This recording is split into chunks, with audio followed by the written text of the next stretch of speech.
I never thought I'd say yes to Lillian. Not because she was ugly. She wasn't. She was just average. A quiet, plain girl who always seemed to linger in the background. The kind of girl who wore oversized sweaters and avoided eye contact. She wasn't exactly the type I went for. I had options. Girls who actually matched me. Prettier, more confident, more exciting. But Lillian never stopped trying. She was always there. Always watching. She sent me weird texts, things like, "Some things are meant to be, and you'll come to me when it's time." I ignored them, ignored her, but she never got upset, never seemed hurt. She just waited. Then one night I was bored. No plans, no one interesting to talk to. And somehow Lillian's name was sitting at the top of my messages. Before I even thought about it, I texted her. And that's how I ended up in her house. Her house was normal, not creepy, not weird, just plain. White walls, a couple of framed pictures, soft yellow lighting. Her room was the same. A neatly made bed, a mirror on the dresser, shelves lined with books and candles. But as I sat there, something felt off.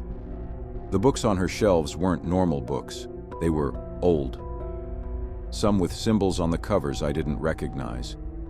A few glass jars sat near her desk, filled with dried herbs, powders, and something that looked like hair. A candle burned on her nightstand. It smelled strange, not like vanilla or lavender, but something earthy, something deep. Lillian sat beside me, closer than she should have been. Her smile was different. "You finally came," she said, lightly tracing her fingers over my wrist.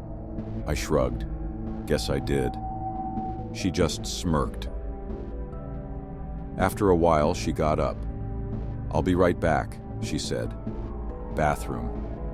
And just like that, I was alone in her room. I leaned back, glancing around. That's when my eyes landed on the mirror. The reflection showed the space under the bed. Something was there.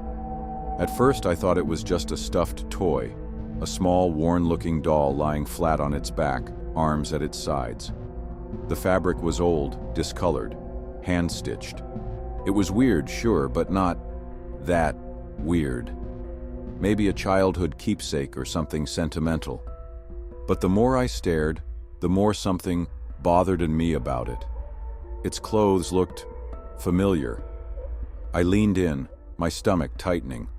The face was roughly stitched, but the details were unmistakable. Same haircut, same scar on the eyebrow, same outfit, down to the hoodie and jeans I was wearing right now. It was me. My breath hitched. A cold, heavy feeling spread through my chest. I turned my head slowly, heart hammering, and looked under the bed. The doll was still there. It hadn't disappeared. It wasn't a trick of the mirror. It was real. I sat frozen, staring at it, my breath shallow. The candle flickered suddenly, and I felt the air in the room shift, like something unseen had just moved.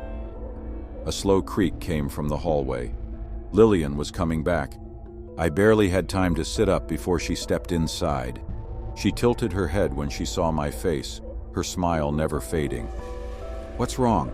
she asked, voice smooth. I looked at her, then at the mirror. "Lillian," I said carefully, my throat dry. "What the hell is that under your bed?" She blinked, then followed my gaze. For a moment, she didn't answer, just stared at the mirror, her expression unreadable. Then she smiled, like she had been waiting for me to ask. "That?" She turned back to me, her voice light, almost teasing. "It's us." My stomach twisted. "What do you mean, us?" She sighed like she was explaining something obvious. "We're meant to be together," she said softly. "I just helped things along." A cold chill ran down my spine. Helped things along? She reached for my hand, her fingers cool against mine. "I knew you'd never give me a chance on your own," she murmured. "So, I made sure you would." I yanked my hand back. "What did you do?" Her smile never wavered. "You're here, aren't you?" I swallowed hard, my pulse pounding in my ears. My gaze flickered back to the mirror. The doll was still lying there, still wearing my exact clothes, still stitched together with red thread. I should have left, should have run, but I didn't, because suddenly I wasn't sure if I could. Lillian just kept smiling. "You don't have to be afraid," she whispered. I wasn't so sure about that.